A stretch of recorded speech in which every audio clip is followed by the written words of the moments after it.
Poor single father let a strange girl stay for one night, not knowing she was a billionaire's daughter. Before today's story begins, I want to ask something important. Our channel's growth depends on amazing people like you. Subscribing takes 1 second, costs nothing, and fuels the next story we create. Let's grow together. Where are you watching from? Share your city or country in the comments. Thank you so much. Now enjoy the story. The rain had been falling for hours. Thin, cold, relentless. Jack Bennett pulled his city maintenance jacket tighter around his shoulders as he finished sweeping the last corner of Main and Hawthorne. The streetlights cast hazy halos through the drizzle, turning every puddle into a small mirror of Portland's restless sky. It was almost 2 a.m., the hour when the city's noise gave up and let silence take over. Jack liked that part of the night, the quiet before the dawn, before his 6-year-old daughter Maya woke up asking for pancakes shaped like hearts. But tonight, something was off. As he crossed the street toward his truck, he saw her. A girl, no, a woman, standing alone near the old bus stop. No umbrella, no bag, soaked to the bone. Her hair clung to her face, her arms wrapped tightly around herself. The streetlight above flickered, painting her in flashes of gold and gray. Jack hesitated. You didn't just walk up to strangers at 2 a.m. in this part of town. But something about her lost, fragile but proud, made him stop. He approached slowly. "Hey," he said, voice low but steady. "You shouldn't be out here. It's not safe." The girl turned sharply, startled. Her eyes were a deep shade of blue, wild, tired, defensive. "I don't need help," she said, her tone sharp, trembling at the edges. "I just need to be left alone." Jack nodded, unfazed.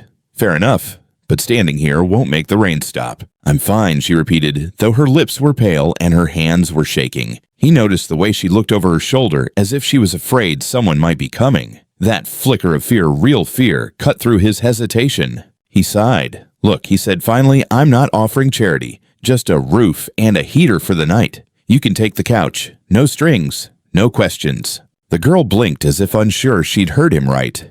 "You don't even know me." "True," Jack said, "but you look like you could use somewhere dry. I've got a couch that's losing a fight with gravity, but it's warm."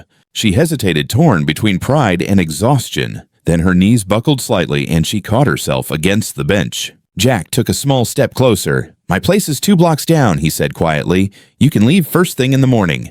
"Deal." For a moment, neither spoke, only the sound of rain tapping against the asphalt. Finally, she nodded. "Just one night," she said. "Just one," he agreed. They walked in silence through the narrow neighborhood streets. The smell of wet cedar drifted in the air, mixed with the faint hum of distant traffic. Jack kept a respectful distance, his boots splashing quietly in rhythm with hers. When they reached his duplex, he unlocked the door carefully. The lights inside were dim, soft amber from an old lamp on the counter. The place was small, 2 rooms, a lived-in kitchen, a couch with more memories than cushions. Children's books lined a low shelf, and a tiny pink raincoat hung by the door.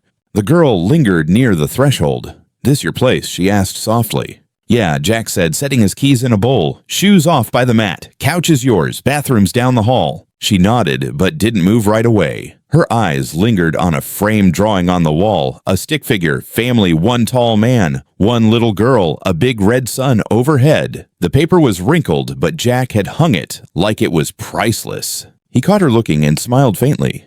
"Maya's artwork. My daughter. She's 6. She's with my sister tonight." The girl's posture softened a little. "She draws well," she murmured. "Better than me," Jack said, pulling a folded blanket from the closet. "Here, and this," he handed her a towel, and one of his old hoodies should help with the rain. She hesitated before taking them. "Why are you doing this?" she asked quietly.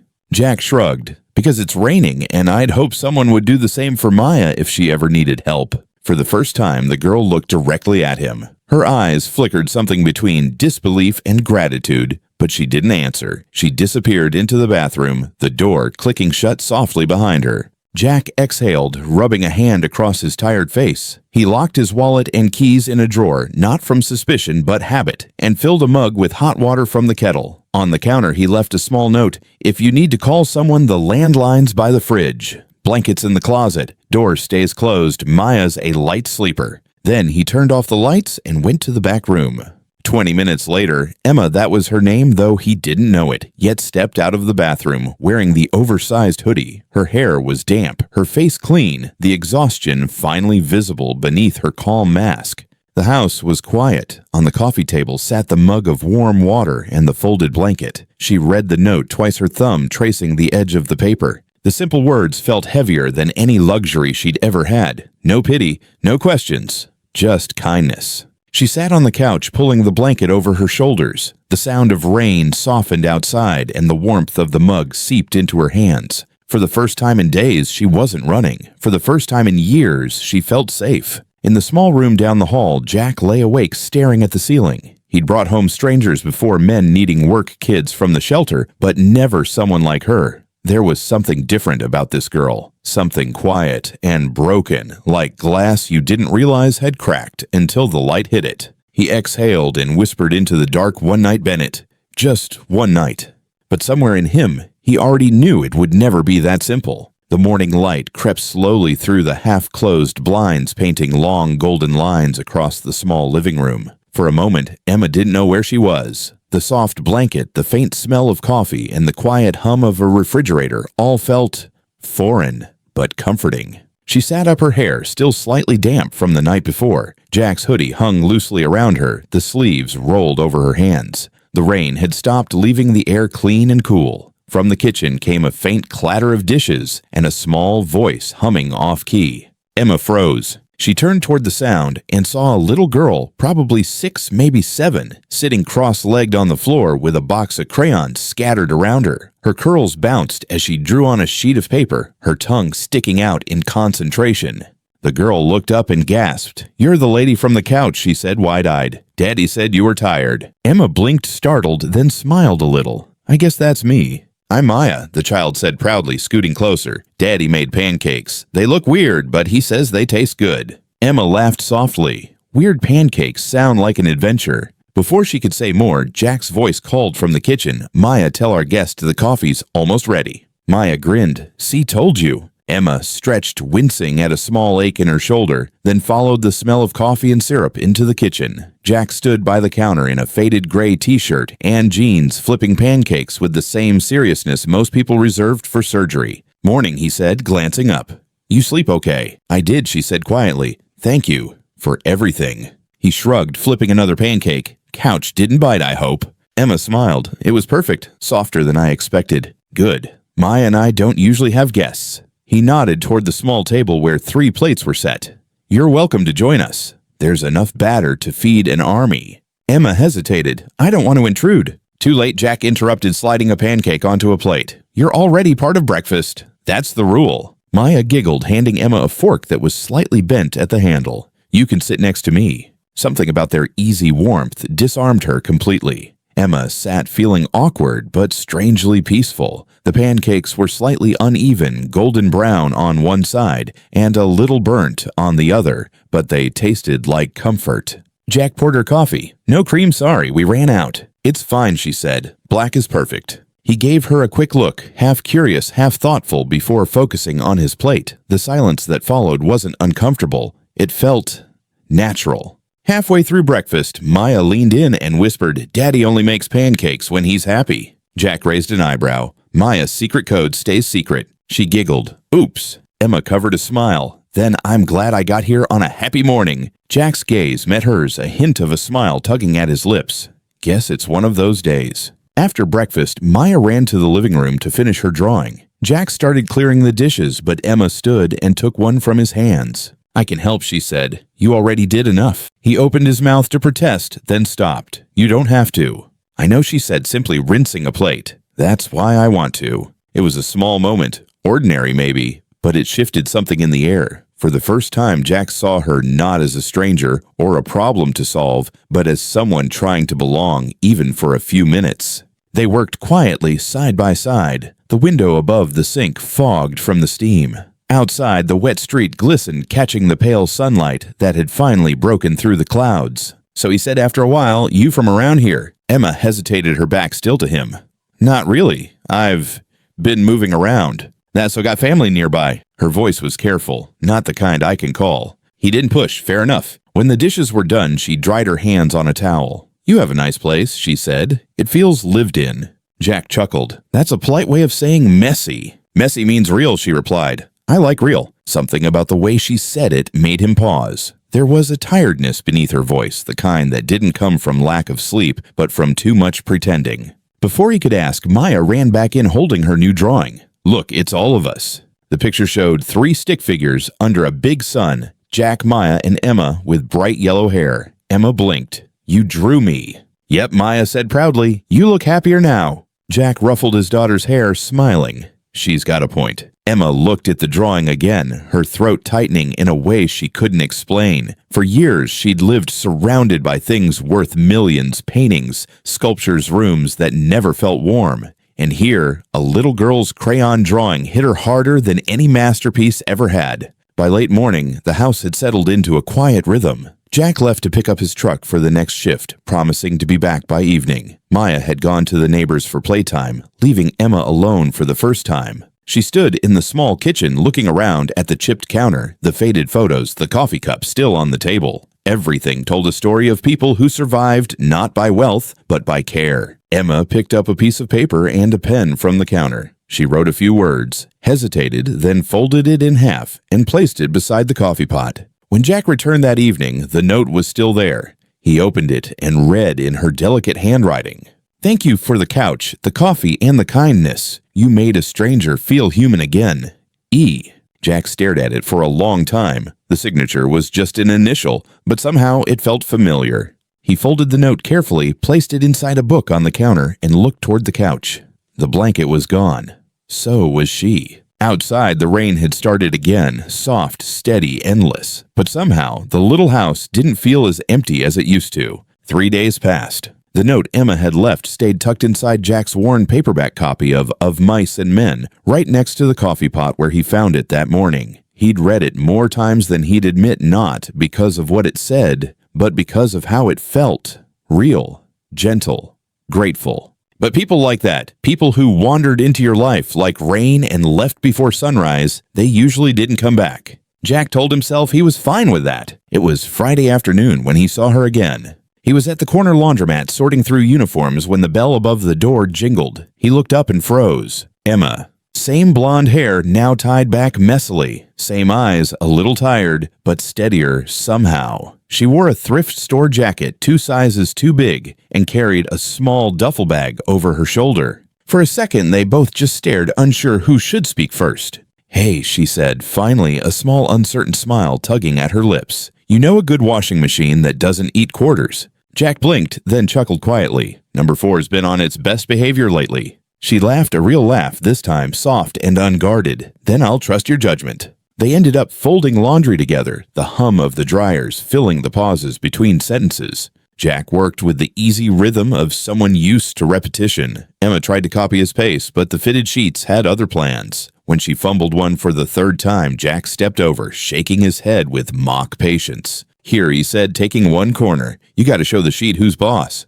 "I think it's winning," she said, biting back a smile. He grinned. "Most things do around here. I just pretend I'm in charge." The sheet snapped between them, both of them laughing as it puffed like a sail before landing perfectly folded. "Well," Emma said, catching her breath, "that was almost teamwork." "Almost," he said, eyes glinting. "You'll get there." When they finished, she helped him carry the clean laundry to his pickup truck outside. The fall air had that sharp edge of coming winter, crisp, fragrant with pine, and the distant smell of coffee from the cafe across the street. "Need a ride somewhere?" Jack asked, tossing a bag into the truck bed. She shook her head. "I'm good. I found a cheap room at a hostel near the bus line. But thanks." He hesitated. "You looking for work?" She gave a half shrug, trying. "Not many options when you've got no ID and no references." Jack leaned against the truck, thinking, "There's a diner down on Stark Street. Owner's a friend. They might need someone who smiles at customers better than I do."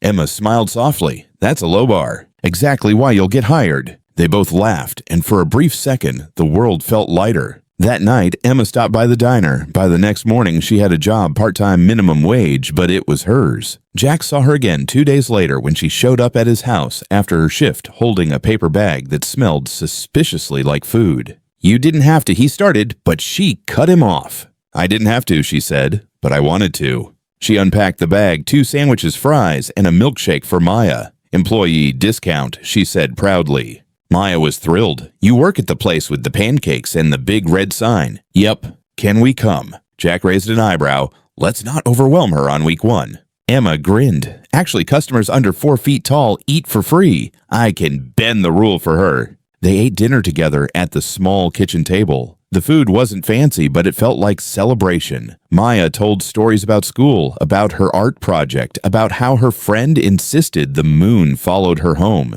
Emma listened with genuine interest, laughing at all the right places. Jack mostly watched, not in a distant way, but quietly, as if memorizing a moment he hadn't realized he'd missed. After dinner, Emma helped Maya with her coloring while Jack did the dishes. The sound of their voices carried from the other room, Maya's laughter mixing with Emma's calm replies. When he came back, Maya was asleep on the couch, crayons scattered across her blanket. Emma was still sitting beside her, gently tucking stray curls behind the girl's ear. Jack leaned against the doorframe. "You have a way with her." Emma looked up. "She's easy to love." He smiled faintly. "That she is." There was a pause, not awkward but charged with quiet meaning. For the first time, neither tried to fill it. Later, after Emma left, Jack found himself standing by the window, watching the taillights of her borrowed car fade down the street. The rain had started again, tapping against the glass like a familiar song. He didn't know what this was, friendship, fate, something in between, but he knew it felt right. The next few weeks slipped into a rhythm neither of them expected. On Fridays, Emma would stop by after work with leftover food from the diner. On Saturdays, Jack would fix something at her hostel, a leaky pipe, a stuck window, an outlet that sparked. And on Sundays, they'd take Maya to the park by the river. They'd sit on the bench watching the child chase pigeons, their hands sometimes brushing when both reached for the same coffee cup. Neither pulled away. People around them saw it long before they did the subtle smiles, the easy silences, the way their eyes found each other, even in a crowd. It wasn't loud, it wasn't dramatic. It was quiet, the kind of connection that grows when 2 people stop pretending to be fine. One chilly evening, as the sun dipped behind the Willamette River, Jack and Emma stood side by side, watching Maya feed ducks near the dock. "Do you ever think about going back?" Jack asked suddenly. Emma's smile faded. "Back where?" "Wherever you came from." She looked at the rippling water for a long time before answering. "Sometimes, but then I remember why I left." He nodded slowly, respecting the space between her words. After a pause, she asked, "And you ever think about starting over?" Jack gave a small laugh. "Single dads don't get a reset button. We just try not to mess up what's left." She turned toward him, her voice soft. "You're doing better than you think." Their eyes met steady, unhurried, and for the first time, Jack didn't look away. The air between them held a warmth that had nothing to do with the sun. That night, as Emma walked back to her hostel, she caught her reflection in a store window, messy hair, tired eyes, a faint smile she hadn't seen in years. For the first time, she didn't see a runaway. She saw a woman building something new, piece by piece, with people who didn't know her past and didn't need to. And somewhere 2 blocks away, a single father sat on a couch reading a note signed with 1 letter. He smiled to himself. Maybe some people do come back, not because they have to, but because they finally want to. Autumn had rolled deeper into Portland. The leaves had turned amber and gold, piling up on the sidewalks, where the city's rain swept them into slow-moving streams. Jack Bennett's life had found a new rhythm, one he didn't expect, one he didn't dare hope for. Every morning started with coffee laughter and Maya's chatter about school. Every few days, Emma would show up at the door, sometimes with diner leftovers, sometimes with just a smile. To anyone else, it looked like a small-town friendship, but to Jack, it felt like light finding a way into a house that had been dark too long. One Thursday evening, Emma arrived after her shift still in her diner apron. "Busy day," Jack asked as he handed her a mug of coffee. She sighed, blowing on the steam. "You have no idea. One guy sent back his burger 3 times because the pickles weren't centered enough." Jack chuckled. "Sounds like a crime against humanity." "Almost," she said, smiling. "But I survived. Barely." Maya appeared from the living room, clutching her latest drawing. "Emma, look, I drew you with a crown this time." Emma knelt down, laughing. "A crown? Why?" "Because you're nice, like a princess," Maya said simply. Jack caught Emma's expression, surprise, amusement, and something like guilt, all tangled together. "Well," Emma said softly, "every princess needs a kingdom, right?" "Then you can stay in ours," Maya said. "We have pancakes." Jack ruffled his daughter's hair, laughing. You're a tough negotiator, kiddo. Later that night, after Maya was asleep, Emma stayed to help Jack fix a loose cabinet door in the kitchen. She held the flashlight while he worked with the screwdriver. "You ever think about painting this place?" she asked. Jack smiled faintly. "All the time, but paint costs money and I'm not exactly swimming in extra cash." "Maybe you could start with one wall," she said. "Something bright. Yellow, maybe." He glanced up. "You like yellow." She nodded. "It's a hopeful color." For a moment, they just looked at each other, the silence between them soft and unspoken. Then Emma blinked and looked away. "I should probably get going. It's late." "Yeah," he said, setting down the screwdriver. "Thanks for the help." She smiled. "Anytime, Mr. Bennett." The next day, Jack stopped by the laundromat during his lunch break. He noticed something strange in one of the laundry bags Emma had dropped off the night before, a small velvet pouch caught in a corner of her apron. It must have fallen out of her duffel bag. He reached in and pulled it out. The drawstring was embroidered with gold thread, delicate and expensive looking. When he opened it, his breath caught. Inside was a necklace, a fine gold chain with a single sapphire pendant that shimmered even under the dull fluorescent light. It wasn't costume jewelry. It was real, and it didn't belong to someone living week to week out of a hostel. Jack stared at it for a long moment, then closed the pouch and tucked it back inside the bag. He said nothing, but all afternoon the thought clung to him like a shadow. That evening, Emma arrived as usual. The moment she stepped inside, Jack noticed her hand brush her jacket pocket, searching for something. She froze when she didn't find it. "Lose something?" Jack asked, gently watching her face. Her eyes darted up to his. Just a small pouch. Did I leave it here?" He reached into the cabinet and set it on the table. Found it at the laundromat. It looked important. She stood completely still. For a second, she didn't move or breathe. Then she reached out and took it carefully like it might shatter in her hands. "Thanks," she whispered. Jack studied her. "That's not just any necklace, is it?"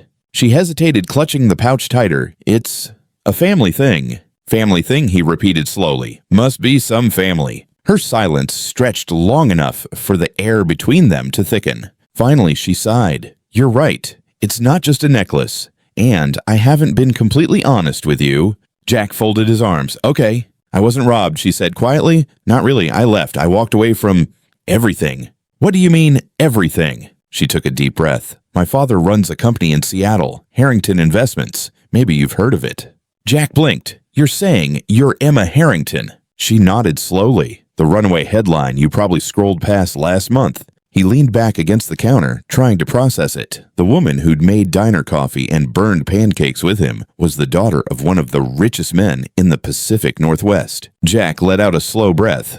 "So you've been, what, hiding here, playing poor?" "It's not like that," she said quickly. "I just needed to know who I was without all of it. The money, the name, the pressure. I thought I could disappear for a while and just maybe figure out who I am." Jack's jaw tightened.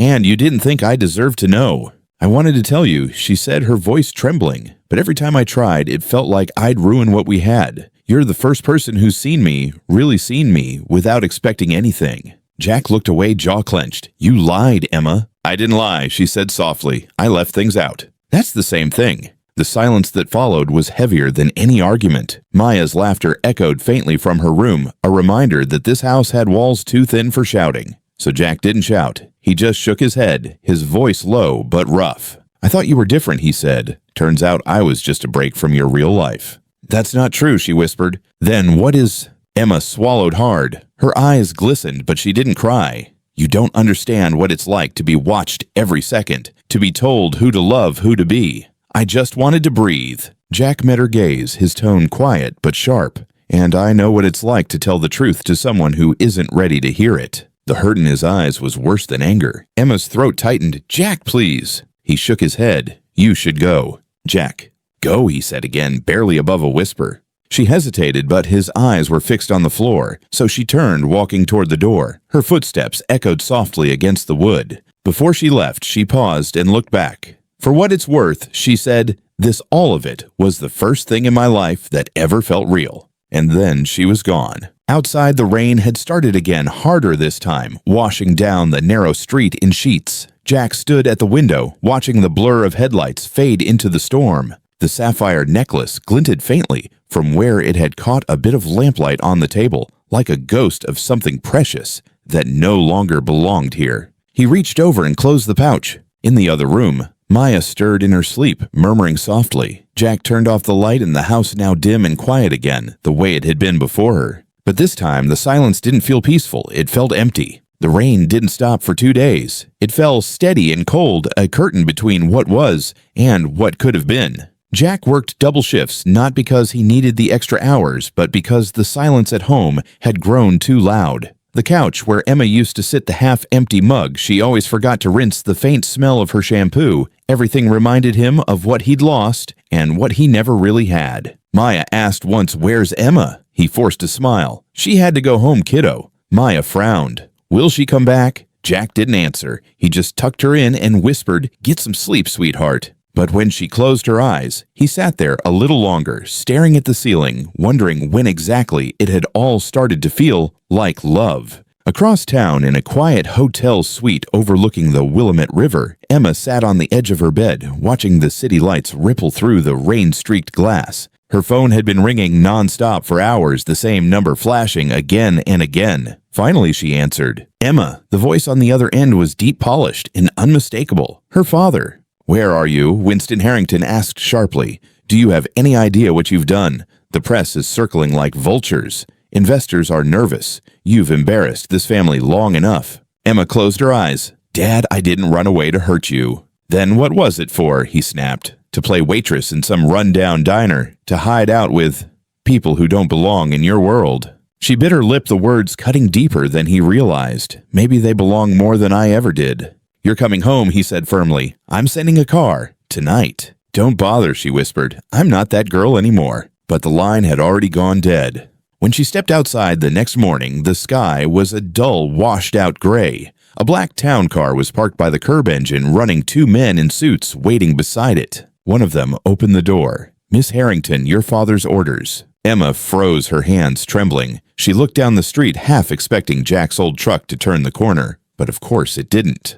She took a slow breath and climbed into the car. Meanwhile, Jack was finishing his night route downtown when his phone buzzed with a message from his neighbor, Mrs. Ramirez. "2 men came by your house earlier asking about Emma," it read. "Said they were family." His stomach sank. He knew what that meant. He drove home faster than he should have, parking half a block away. The street was quiet, but there, under the street lamp, was the black car, sleek, unfamiliar, and wrong against the modest houses around it. 2 men stood by the porch, and between them, Emma. She looked different. Same face, but the confidence was gone, replaced with guilt and exhaustion. Standing next to her was a tall man in a dark coat, older, sharp features, salt and pepper hair. "Mr. Harrington," Jack said flatly. The man turned, his tone clipped and cold. "You must be the man who's been keeping my daughter." Jack's jaw tightened. "She's an adult. She made her own choices." "Poor ones," Winston said, his voice like ice. "This life, this place, it's beneath her." She seemed fine with it, Jack replied evenly. "You don't know who she is," Winston said, stepping closer. "She doesn't belong here with people like you." Jack met his gaze without flinching.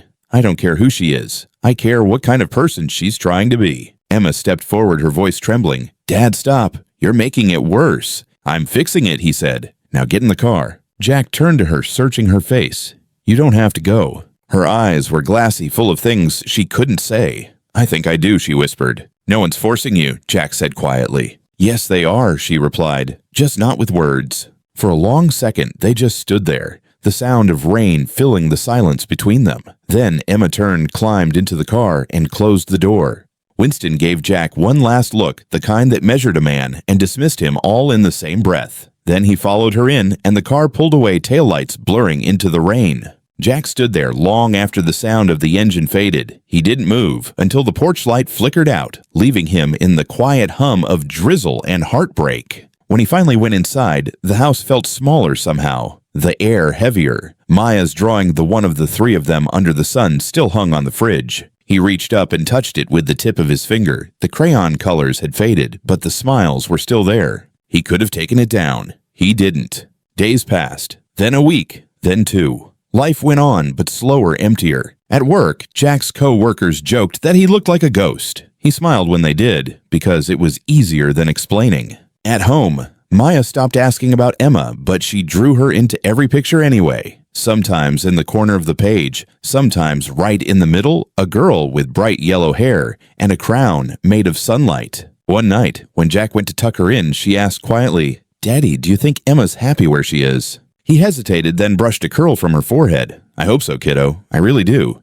But when Maya fell asleep, he sat on the edge of the bed, staring out of the window, whispering to the dark, "I just hope she remembers who she was here." Across the city, in a mansion overlooking the Sound, Emma stood on the balcony watching the lights of Seattle flicker through the mist. The house was warm, spotless, silent, everything she'd once thought she wanted, but it didn't feel like home. She reached into her pocket and pulled out a folded piece of paper, a crayon drawing the one Maya had slipped into her bag before she left. 3 stick figures, the same sun, the same smiles. Her hand shook as she traced the little girl's name written in uneven letters at the bottom, Maya. For the first time in weeks, she let herself cry. Not because she'd lost comfort or luxury, but because she'd lost the only people who had made her feel real. Back in Portland, Jack stood in the doorway of Maya's room watching her sleep.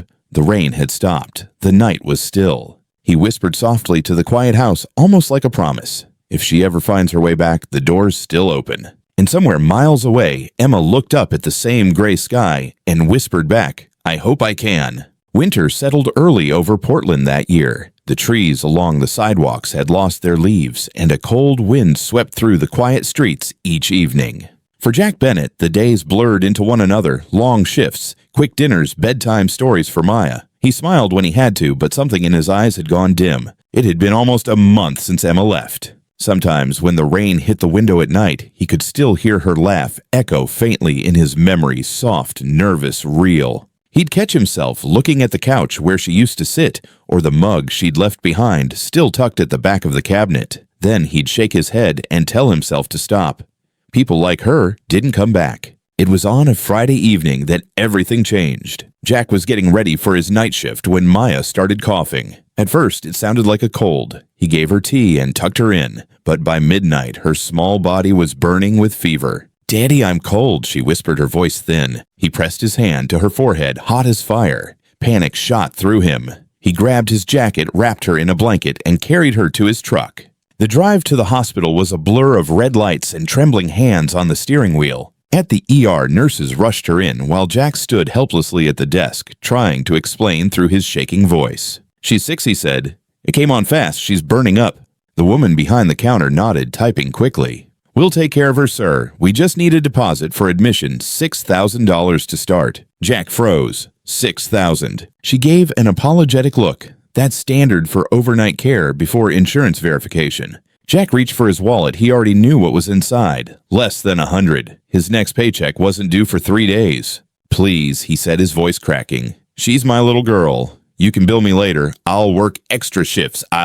The nurse's expression softened, but she shook her head. "I'm sorry, sir. Hospital policy." Jack felt the floor drop beneath him. His little girl was somewhere behind those glass doors, and he couldn't even pay to keep her there. He was still arguing when a quiet voice spoke from behind him. "I've got it." Jack turned and time stopped. Emma stood there in a long gray coat, her hair pulled back, raindrops still clinging to her lashes. She looked tired, but her eyes were steady. She stepped forward, pulled out her wallet, and handed the receptionist a card. "Put everything under my name," she said calmly. "Room fees, medication, whatever she needs." The nurse blinked. "Do you have a relationship to the patient?" Emma looked straight at Jack, then back at the nurse. "Yes," she said. "I do." 2 hours later, Maya was resting in a small hospital room, a soft monitor beeping beside her bed. The doctor explained it was a viral infection, serious but treatable. She just needed fluids, rest, and time. Jack sat by her side, his hands folded, eyes red from exhaustion. He didn't hear Emma enter until she sat quietly in the chair next to him. He didn't look up. "You didn't have to do that," he said quietly. "I know," she replied. "I mean it. You shouldn't have been dragged back into this." "I wasn't dragged," she said. "I came." Jack exhaled, finally turning toward her. "Why?" Emma looked at Maya, her voice barely above a whisper. "Because you once told me everyone deserves to walk without pain. That goes for hearts, too." For a moment, neither spoke. The only sound was the rhythmic beep of the monitor and the faint hum of the rain outside. Jack rubbed his eyes. "I was angry the night you left." "I know. I said things I shouldn't have." Emma shook her head. "No, you said things I needed to hear." He looked at her for a long time, his expression unreadable. "How'd you even know we were here?" She smiled faintly. Mrs. Ramirez called me. She said something felt wrong. I didn't think. I just drove. Jack almost smiled. Guess I should have known she'd do that. The next morning, sunlight filtered softly through the blinds. Maya's color had returned, her small hand resting peacefully against the blanket. Emma was still there asleep in the chair, her head tilted, a blanket draped across her shoulders. When she stirred, Jack handed her a paper cup of coffee. They say she'll be okay. Emma smiled sleepily. Good. You stayed, he said quietly. I told you, she said, sipping the coffee. I'm not running anymore. Jack studied her, the walls between them slowly melting. After a while, he said, You saved her. Emma shook her head. No, I just paid the bill. You're the one who carried her here. He looked down, his voice low.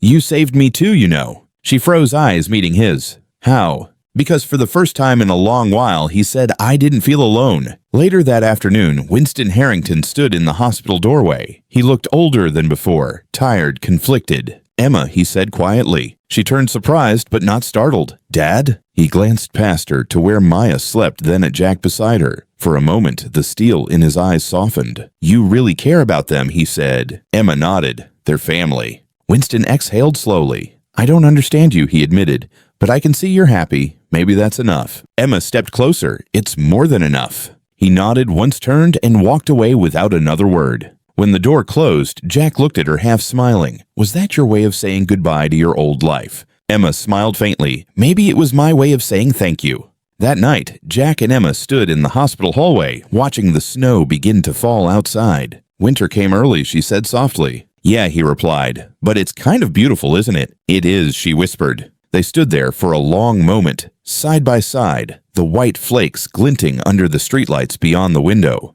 When Emma turned to leave, Jack reached out, his voice gentle. Hey. She stopped. Don't go too far this time, he said. She smiled, the kind that reached her eyes. I'm not planning to. And for the first time in months, Jack Bennett believed her. 2 months later, spring began to push winter out of Portland. The rain had softened into a light drizzle, and the air carried the smell of wet cedar and coffee, the scent of a city waking up again. Jack Bennett's life looked different now, but it was the kind of different that felt earned, not bought. The hospital bills had been paid not by wealth, but by grace. Maya had recovered quickly, her laughter returning to the house like sunlight through a clean window. And Emma. Emma was still there. Not as a guest anymore, not as someone passing through, but as part of something that finally felt like home. On a bright Saturday morning, the smell of sizzling butter drifted through the small kitchen. Jack stood at the stove, flipping pancakes shaped like dinosaurs. Maya sat on the counter beside him, swinging her legs and humming. The doorbell rang. He wiped his hands on a towel and opened the door. Emma stood outside, hair pulled into a loose ponytail jacket damp from the drizzle. In her hands, she held a small brown paper bag. Blueberry muffins, she said softly. The real kind, no preservatives. Jack smiled, eyes warm. You're spoiling us. I'm making up for all the burnt toast. She stepped inside, shaking off the rain. I'm not here to stay the night, she added quickly. I'm here to stay, if you'll have me. Jack stared at her for a long moment. The house was quiet except for the faint crackle of the stove and the soft giggle from Maya in the kitchen. We're not rich, he said, his voice low. Not even close. Emma stepped closer. Jack, I've had everything. Money travel houses with 100 rooms, but I never had a home that loved me back. He didn't speak. He didn't have to. Sometimes love wasn't declared, it was just understood. Later that morning, the three of them sat at the kitchen table together, Maya's curls bouncing as she told a story about school, Jack pretending to scold her for spilling syrup, and Emma laughing so hard she almost cried. It wasn't perfect, but it was real. After breakfast, Maya ran to her room to grab her backpack. Jack turned to Emma. So what now? Emma smiled, eyes shining. Now we build something new.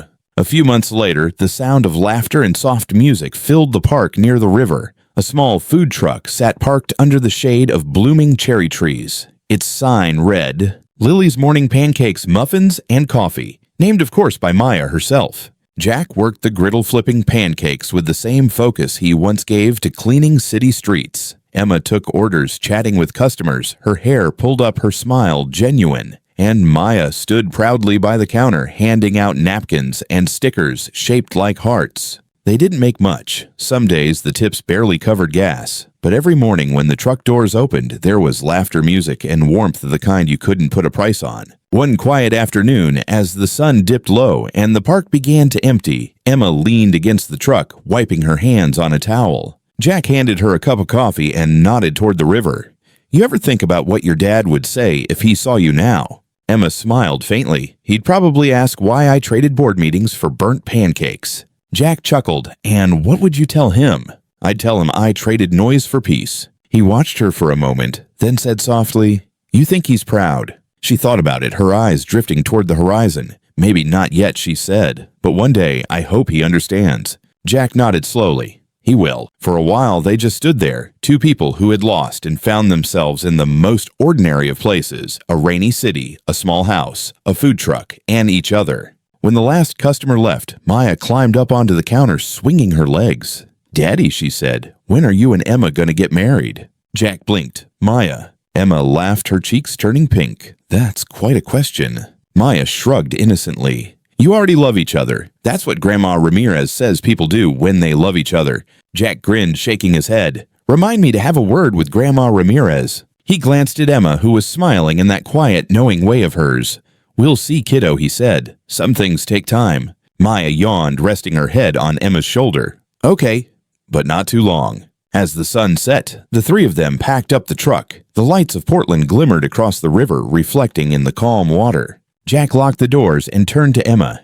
"You ready to head home?" Emma looked at the fading sky and smiled. More than ever, they walked together, one small family hand in hand, into the soft evening light. Sometimes love doesn't arrive in grand gestures or perfect timing. Sometimes it begins with a stranger in the rain and grows quietly into something that changes everything. Because home isn't a place, it's a feeling.